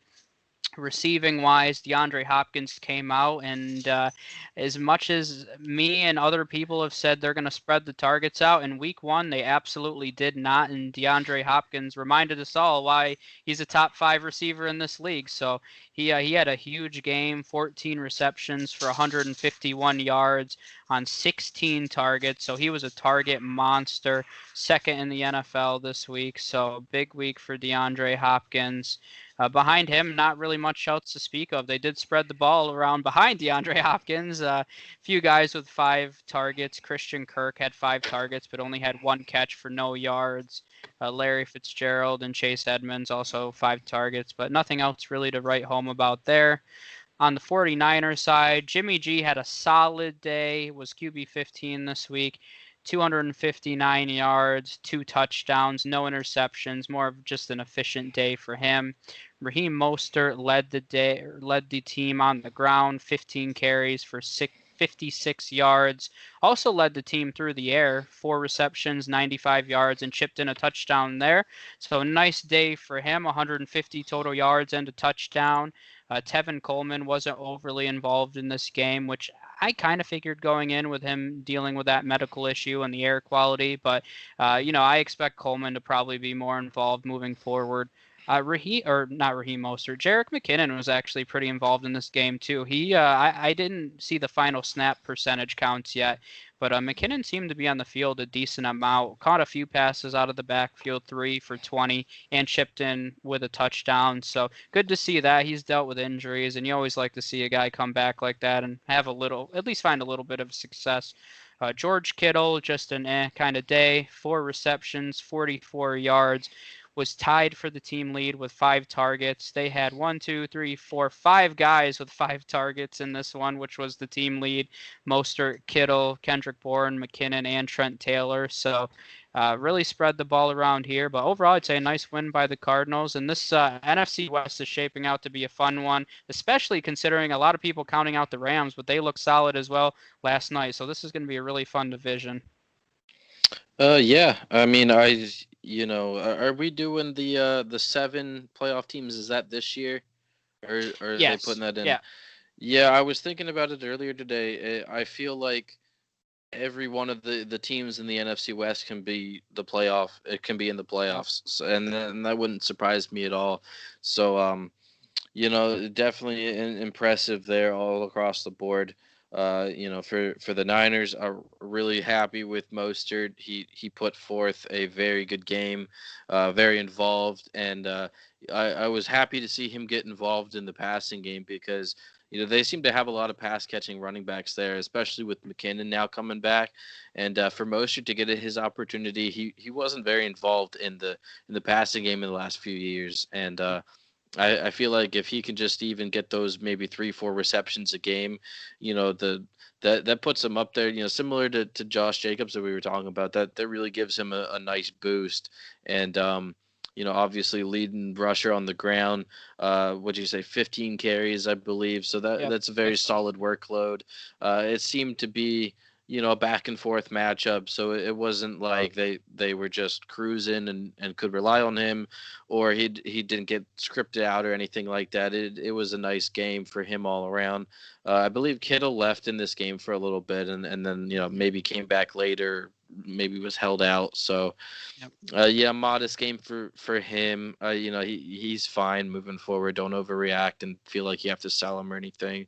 Uh, this team looked like it was a team that was really missing its top receiver in Deebo Samuel, and I just feel like whenever he comes back, that's going to be a big boost to this offense and being able to be more consistent and be more productive across the board. Um, Arizona's side, definitely a great game. It seemed like their hype all kind of came through, especially for Hopkins. He was just hyper targeted all over the field, and he like you said, he proved why he was worth this trade for the team, and was able to be talked about in the top 5 receivers in drafts this year. So yeah, he came out and he proved that him and Devontae Adams, they were the ones that really stuck out to me for receivers, with what they were able to do and just how many targets they got, and what they were able to do with them. Hopkins almost had another touchdown, and they ruled a Mm-hmm. touchdown on the field, but he was just short. So, take his great receptions and yards, and add another touchdown to it, and just, he's very similar to what Adams did. So both of those guys are showing out, and I think this offense is going to be really fun to watch moving forward. Yep. Yeah, I agree. Fun battles, lots of stuff to look forward to in the NFC West. Moving on to another division that should be interesting, the Tampa Bay Bucks and Saints. Saints controlled this game. I think the Buccaneers proved they're not quite ready to contend with the big dogs yet. Saints took this one 34-23. On the Buccaneers side, Tom Brady had 239 yards, 2 touchdowns, 2 interceptions. One of them was a pretty bad pick six that kind of really sealed the game. I mean, the Bucks were kind of flirting with coming back at that point, and that for me personally just sealed it at that point. Rushing on the ground, Ronald Jones led the way with 17 carries, really dominated the touches. Leonard Fournette, we didn't know what he was going to do, only had 5 carries, so really had a disappointing game. Only had 5 yards on those 5 carries, but Ronald Jones, as of right now, is the guy in Tampa Bay's backfield.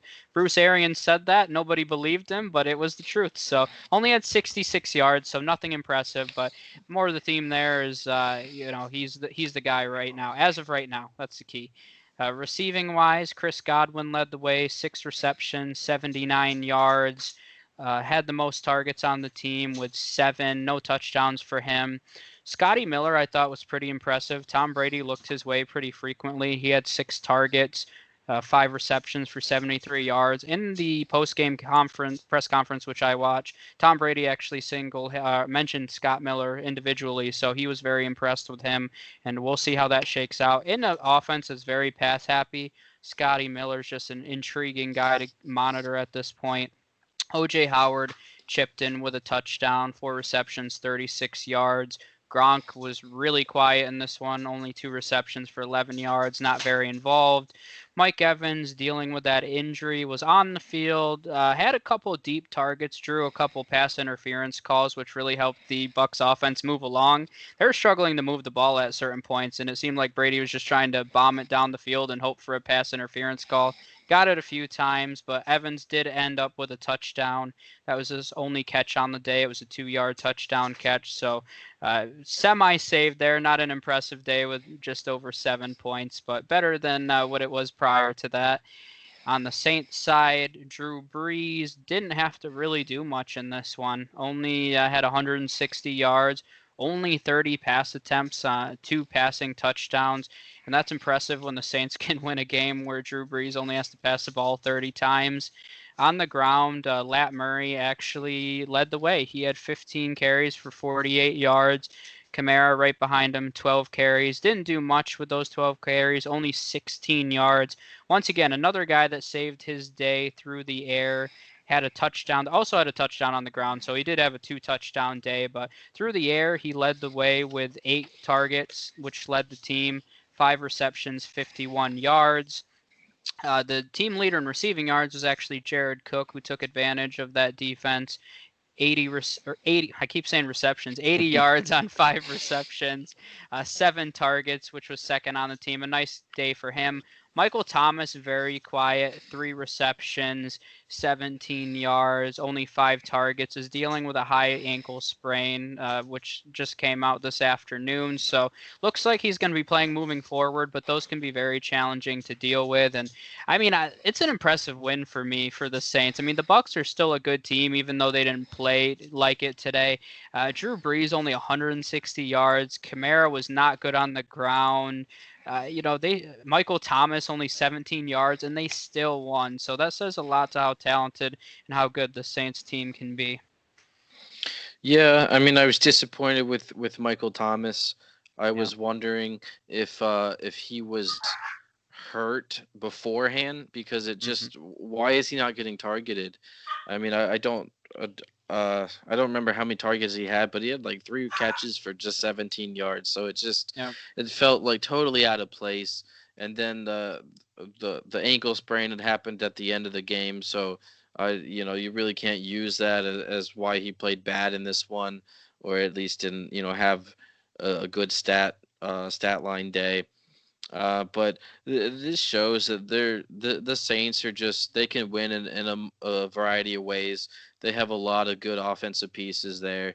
I mean, we've got Michael Thomas and Kamara and Cook, and they brought in Sanders, and Murray's a good complement back, and then even Taysom Hill gets involved, and we've seen him used all over the field before. So it's just a testament to this team just being able to win in multiple facets. Like you said, Brees only had to pass the ball 30 times.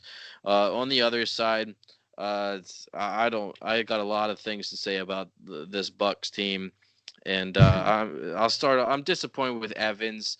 I mean, I know he was coming in with an injury, but you're in the NFL. If you're injured or not, you should be able to do more than 1 catch for 1 yard that just happened to be for a touchdown. So it points wise, it saved his day from just basically a 0.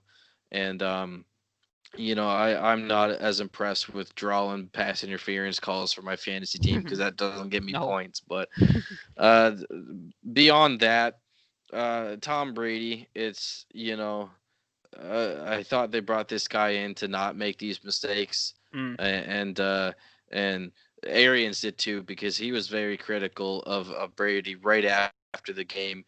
He blamed Brady for both interceptions outright. He said that Mike Evans read the coverage right, and that Brady read it wrong and threw it to the wrong spot, which was he expected Evans to go deeper down the field, and Evans cut the route off shorter because of the type of coverage that he saw. And so Arians straight up blamed Brady for that one. And then on the second one, he blamed Brady again for just making a bad decision and a bad throw.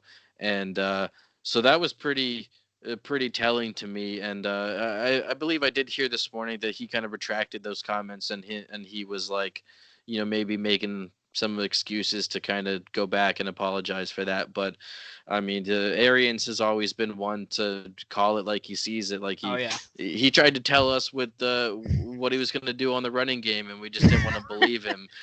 But so that's what really sticks out to me. He came out, he was very critical of Brady, and it just seems kind of weird that this organization pushed aside a 26-year-old quarterback that struggled with interceptions last year. I'm not debating that, but he also threw for 5,000 yards and over 30 touchdowns as well. And that's pretty hard to do. And even in today's, kind of pass happy league, it's pretty hard to do.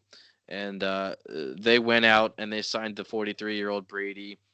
And I was debating this with one of my Bucks fans that I'm friends with all off season.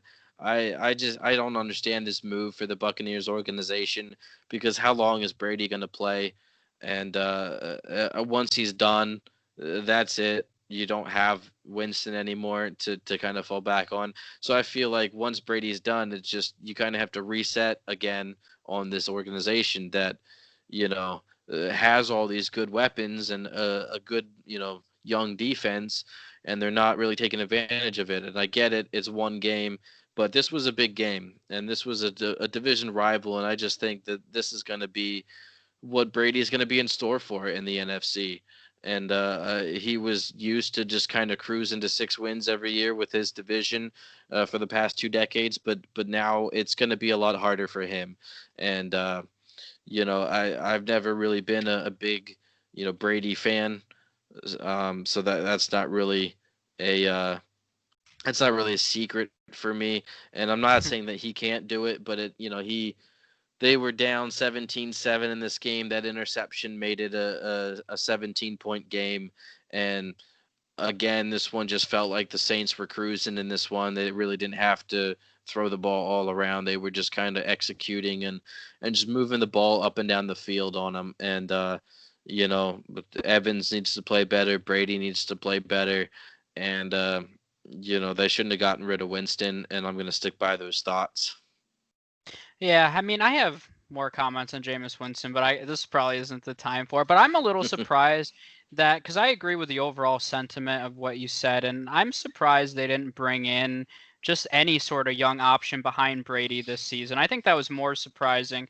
It's one thing to move on from Jameis, but now the long-term outlook of the franchise is just questionable at best right now, unless they're planning on just continuing to sign veterans every few years. So well, they signed Rosen, so I don't know how much no.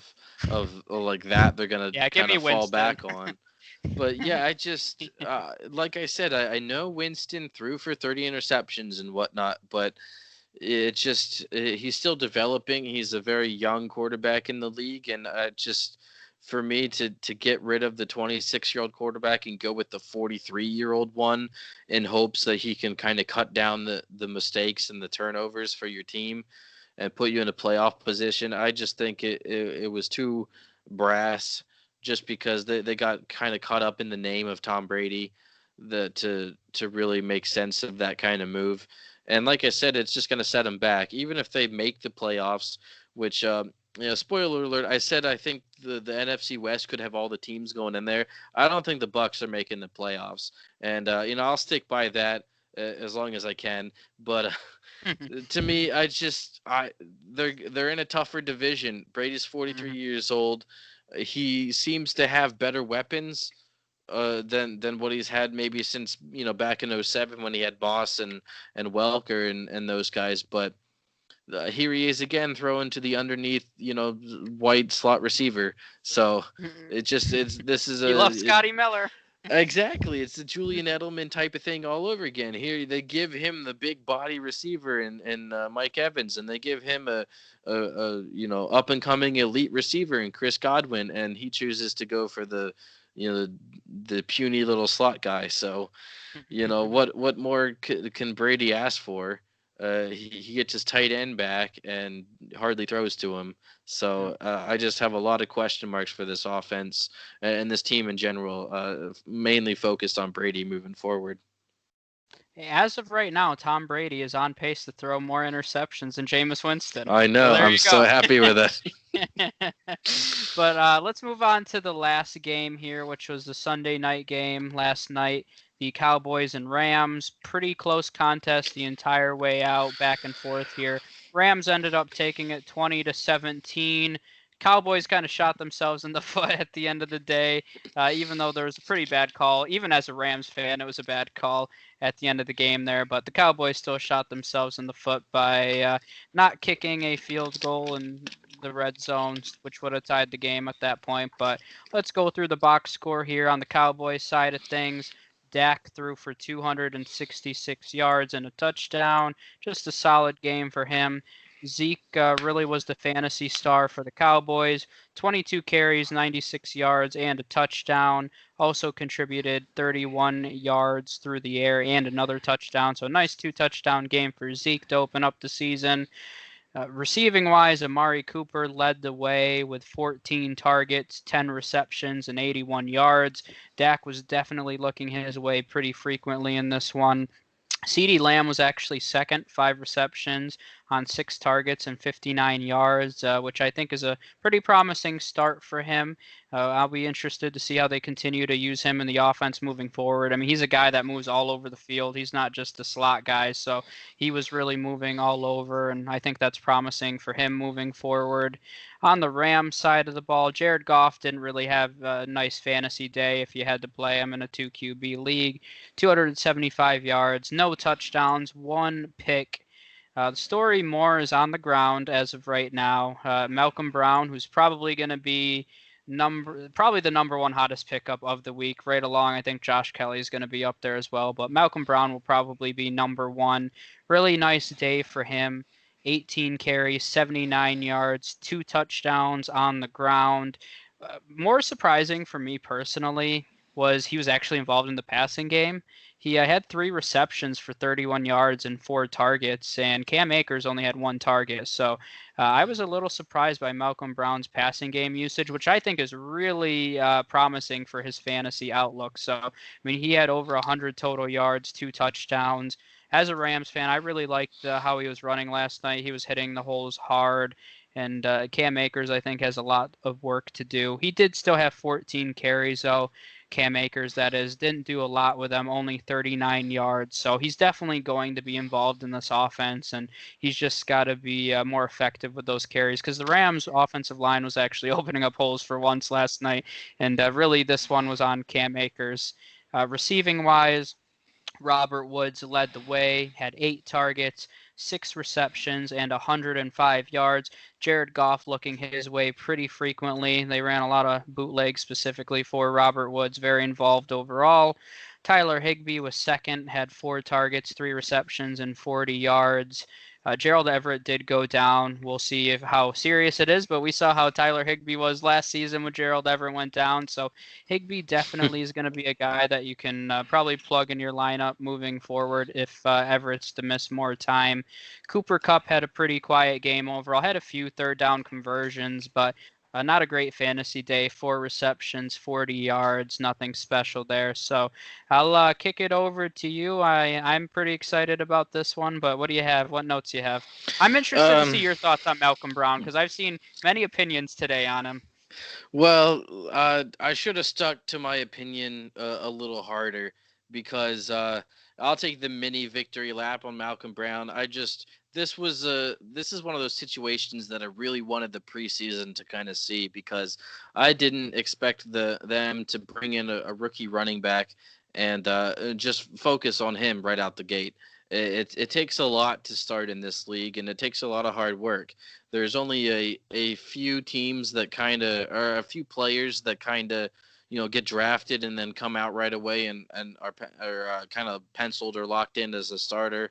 But so I was kind of high a little bit on Malcolm Brown, just kind of wondering, I don't think this is going to be DJ Henderson. He didn't really show much, and I don't think it's going to be a rookie that is going to come out and flash right away. And I was kind of right. So this system is what produces a really good running back. So whoever is going to be the top running back for the system is going to be very valuable. And right now it's going to be Malcolm Brown. I think a lot of people are still expecting Akers to kind of take over at some point. And if that happens, then I think he'll be very valuable. But for right now, I mean, I believe he got like over 20 carries and almost 100 yards. So he got like the Josh Jacobs workload and involved in the receiving game. Got 2 touchdowns. So it's just for a Rams running back to come out, this is what you wanted, although people wanted it from Cam Akers. But, I mean, this is what the McVay running back system is going to give you. And that's why I think it's so valuable. And I really like Malcolm Brown going forward. And like I said, I'm kind of kicking myself that I didn't really stick to that opinion and really pick up some more shares of him. But like I said, I think the lack of preseason really contributed to that because I feel like we would have had the answer to this question of who's the Rams running back going to be if we were able to see some preseason games and kind of get a sense of how they're splitting up time. So moving Yeah. forward, I would agree. I think Malcolm Brown is probably going to be the number one pickup this week. Yep. Yeah, and I think with good reason too. I mean, the reality is, and I said this to a few people today, is if he continues to produce like he did last night, why are you going to stop giving him the ball? I mean, that's the Exactly. reality of it, you know. And as Hmm. much as they took Cam Akers, and I mean, I don't know how many people watched the whole game through, but I really was not impressed with Cam Akers. He does my number one pet peeve for a running back. He dances in the hole. It's like the Rams were opening up wide open lanes, and he's like juking. You're like, the only person you're juking is yourself. I mean, there's a hole right there. Malcolm Brown doesn't mess around. He takes the ball, and he's not a guy that's going to break open very many 50-yard runs, but he just gets chunk play, 5 yards, 6 yards, just time and time again. And he's a guy that can wear defenses down. So I was really happy. That's the first time he's really gotten an opportunity. He's gotten some goal line work here and there with Todd Gurley, but this was the first time he was kind of the man in a game, and I was impressed too. I was happy with it. I hope he can keep that moving forward because this entire offense revolves around a strong running back. Because if they don't have play action, then this isn't going to be pretty. So I was very encouraged by it, and not that I'm spending every dollar that I have of my FOB budget on Malcolm Brown, because you do have to recognize if he does slip up a little bit that Cam Akers is waiting in the wings. So but at this point, Malcolm Brown is, I mean, he's a star. He's probably an RB2 at this point. So Hmm. with a little bit of upside depending on the matchup. So I was very happy with it. Any other notes that you want to make on this game or any other This games? game, I was good. I was happy with Robert Woods. I feel like he's the one in this offense, and the going back to the running back situation. I started this team out in like July, and I was really excited for both Woods and Cup just because I feel like they're going to be heavily involved, especially off of play action. And then I was kind of like, what do I do for the running back situation? How do we divvy this up? And I think for the most part, it's going to be one guy, and this is going to be Malcolm Brown for the time being, that is going to get the majority of the work there. And so that's just going to be a benefit to him if they can keep that going and keep the play action going. I think this is a really good offense. And, golf is a safe start seemingly every week. I mean, he kind of didn't pay off this week. He didn't reach the end zone, but at the same time, he's going to be efficient with Cup and with Woods, and we'll see how the tight end situation plays out with Everett possibly missing time. On the Cowboys side, the offense goes through Zeke. I mean, that's no surprise. But it's just kind of a reconfirmation with that, even though they added CeeDee Lamb and they have a really good wide receiver core. This offense Mhm. goes through Zeke, and I'm happy to kind of see that because of them losing Jason Garrett. I know Jason Garrett has kind of been tied at the hip to Zeke and really featured him in his offenses, and so that was a little bit of my concern coming in if he was going to retain the same workload, and he seems to have done so.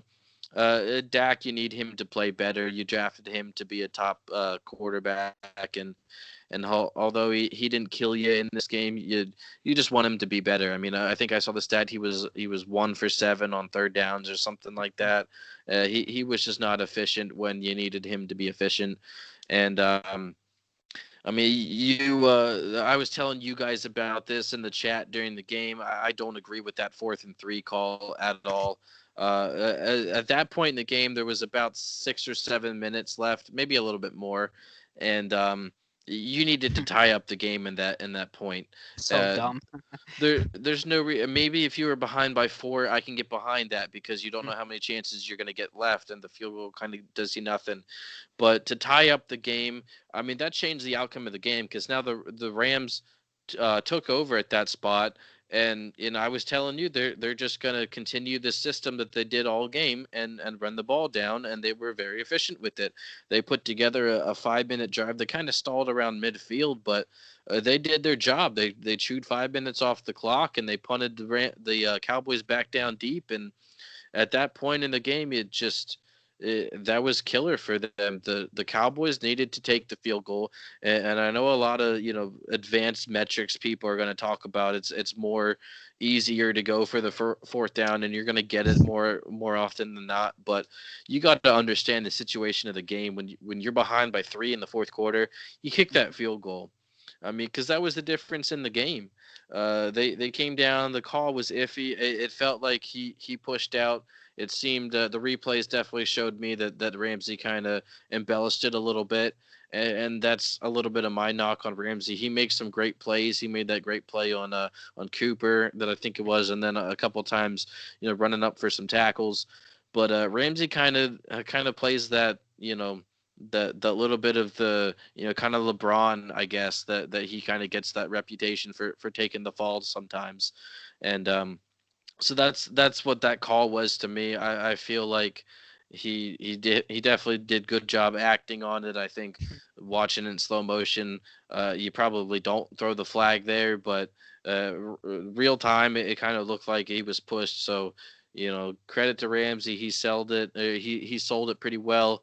There was it is kind of karma, I guess you could say, because on a golf interception he got hit in the face as he was throwing the ball that didn't draw a flag. So I think the Cowboys deserve to lose that game with that play call, because the play call itself, I mean, even if you get past the part that you're going to go for it on fourth down, run a route that's going to get you the first down. Why don't you?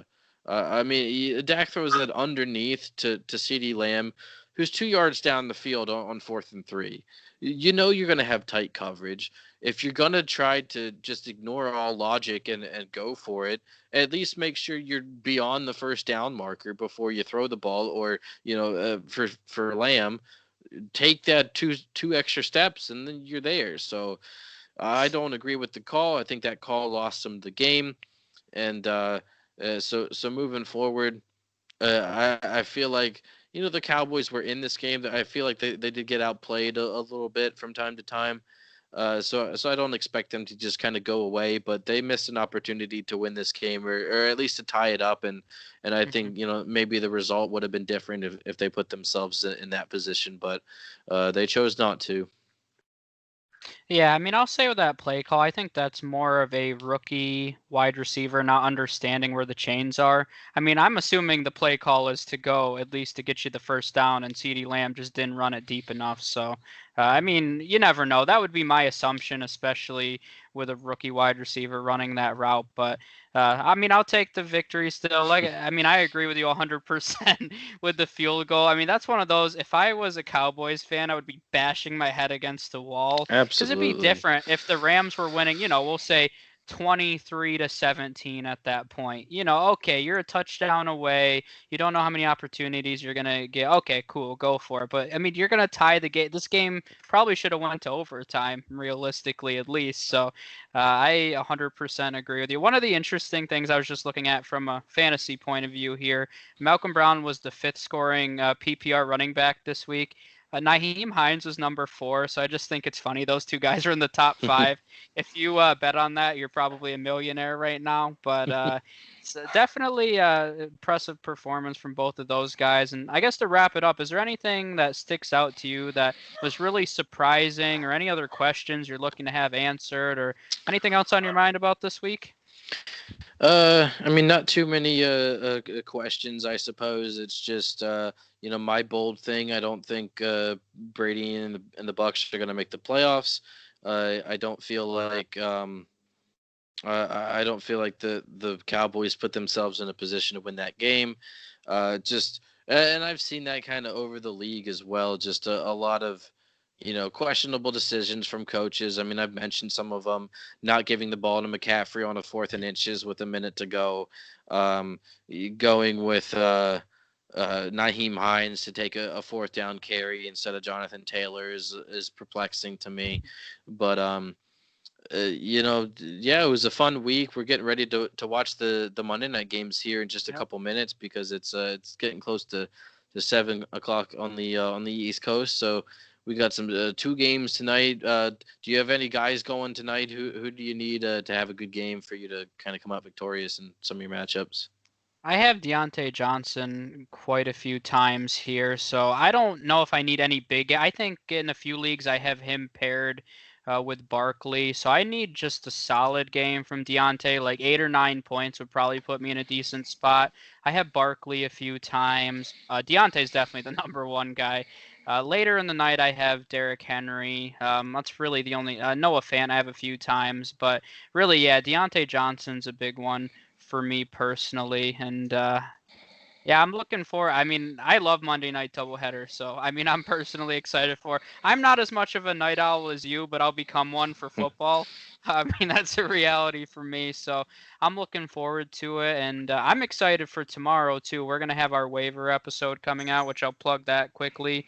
I love the waiver wire. I think it's for me as a fantasy player, it's probably one of the areas which I pay attention to the closest because the reality is if you have a bad draft, you really can make up for it if you play the waiver wire the right way and stream the right guys week to week. I've had some Hmm. pretty pitiful teams and I've drafted terribly before. And I think everybody's had a draft that's turned out bad, but that does but I've won the championship in the end, and that's just based on streaming. And I mean, I've legitimately won a league where I didn't have a starting quarterback. I streamed every single week just because I drafted poorly or I had injuries, and there's so many variables. So I think it's one of the most important pieces of in-season management. So I'm looking forward to that one.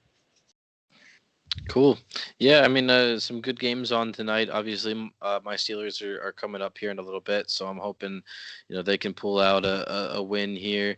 In one of my family league, I'm a point behind, but I have Connor and he's got Barkley, so both of those guys are Hmm. playing in the first game, and then I have the Titans defense. So I'm hoping Oh, Connor can get me more, to which point I can bench the defense, bench 'em. but. Yep.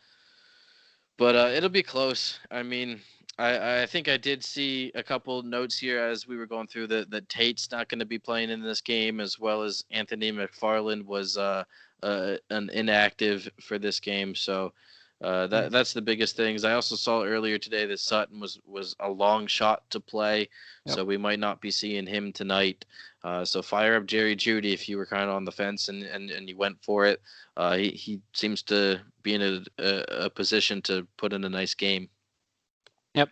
Yeah, for sure. So we'll have. I'm excited for our second week of podcasting, and we'll be going live a few times this week as well. So make sure you keep up with everything on the Mafia's page if you don't like it.